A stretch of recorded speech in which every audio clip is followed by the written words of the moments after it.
Yes, mambo vipi mtazamaji wa Uondo TV. Hii ni Uondo Michezoni.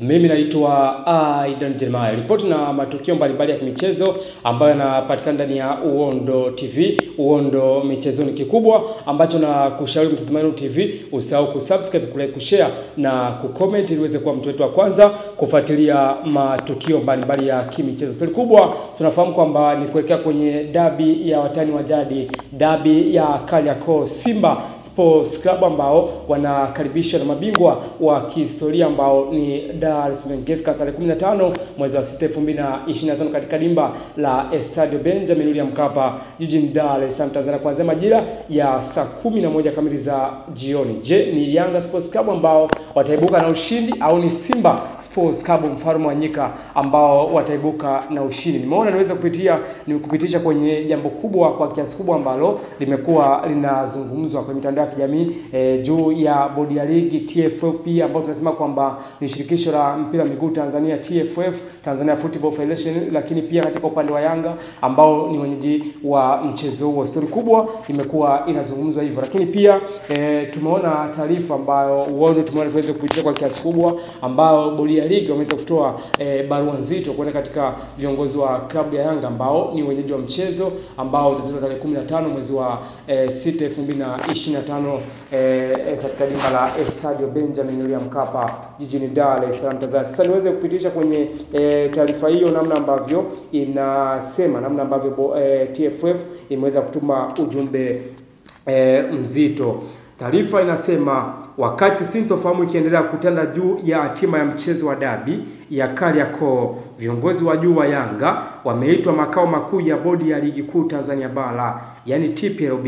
Taarifa kutoka shirikisho la soka Tanzania TFF inaeleza TPLB imewaita viongozi hao mezani kuzungumza nao, kwani Yanga ndiyo timu mwenyeji wa mchezo huo. Kwenye kikao hicho, bodi ya ligi inawataka viongozi hao wa Yanga kueleza hatua ya maandalizi ya mchezo huo ambao umepangwa kupigwa Juni 15, 2025. Hatua hiyo inakuja zikiwa zimesalia siku 7 kuanzia siku ya kikao hicho na kitafanyika makao makuu ya bodi hiyo yaliyopo Ilala. Nikimnukuu kiongozi kutoka katika shirikisho la mpira miguu Tanzania TFF, yani Tanzania Federation Football, kutakuwa na kikao cha bodi na timu mwenyeji kitakachofanyika Jumatatu Juni 9, 2025 na kuanzia hapo tutajua nini kitaendelea. Hiki ni kikao cha kawaida tu cha maandalizi ya mchezo, amesema moja kati ya kiongozi wa juu ndani ya TFF.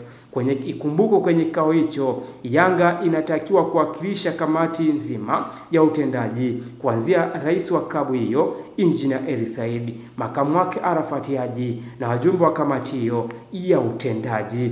Ikumbukwe hadi sasa rais wa klabu ya Yanga ambaye ni Engineer Eli Said yuko nchini Marekani kushuhudia finali za FIFA Club World Cup. Yes, mtazamaji wa Uondo TV, hiyo ni taarifa namna ambavyo kutoka katika tunasema kwamba TFF ambao wametuma ujumbe mzito kwenda katika klabu ya Yanga. Nafikiri ni kama sehemu ambayo inaweza ikatufungulia kama si wachambuzi wadau wa mpira kujua namna gani ambavyo ili sakata inaweza likawa at the ended kwa kiasi kubwa, kwa sababu maneno yamekuwepo yanazungumzwa kwa kiasi kubwa juu ya Yanga, juu ya Simba, juu ya shirikisho la mpira miguu Tanzania ambao ni TFF, Tanzania Football Federation, lakini pia maybe tunazungumza bodi ya ligi TPLB, namna ambavyo wamekuwa wanajaribu kuhusia ili sakata. Lakini nafikiri ni kama utaratibu ambao umeonekana kuwa gumzo kwa kiasi kubwa, lakini ni utaratibu mzuri ambao unaweza nikasupport kwa kile kitu ambacho wamekifanya shirikisho la mpira miguu Tanzania chini ya rais wa shirikisho la mpira miguu Tanzania ambaye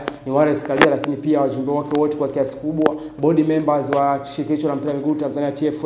Kwao nafikiri ni kitu kizuri sana ambacho Young Africans inabidi wafuate zile regulations ambazo wamekuwa wanazitaka bodi ya ligi, lakini pia TFF, kwa sababu tunafahamu kwamba zimebakia almost kama 7 hivi ambao ukijaribu kuangalia sio siku nyingi kwa kiasi kubwa, timu ambayo inabidi ifanye maandalizi kwa kiasi kubwa, namna ambavyo wachezaji inabidi waweze kujiandaa katika upande wa Simba, katika upande wa Young Africans, lakini pia mashabiki inabidi wajue kitu gani ambacho wanaweza wakifanya. Of course tusubirie uongozi wa Yanga kitu gani ambacho unaweza ukakisema kupitia kwa rais wa klabu ya Yanga ambaye ni Engineer Eli Said, lakini pia msaidizi wake ambaye ni Arafat Haji, kwa sababu matukio kama haya nafikiri ni kama sehemu kubwa ya kuweza kutengeneza intention kwamba kitu gani ambacho kinaweza kikatokea katika mpira wetu wa miguu hapa nchini Tanzania, kwa sababu ni historia ambayo imekuwa inatendi kwenye mitandao ya kijamii. Hii ni Uondo TV, Uondo Michezoni. Mimi naitwa Aidan Jeremiah.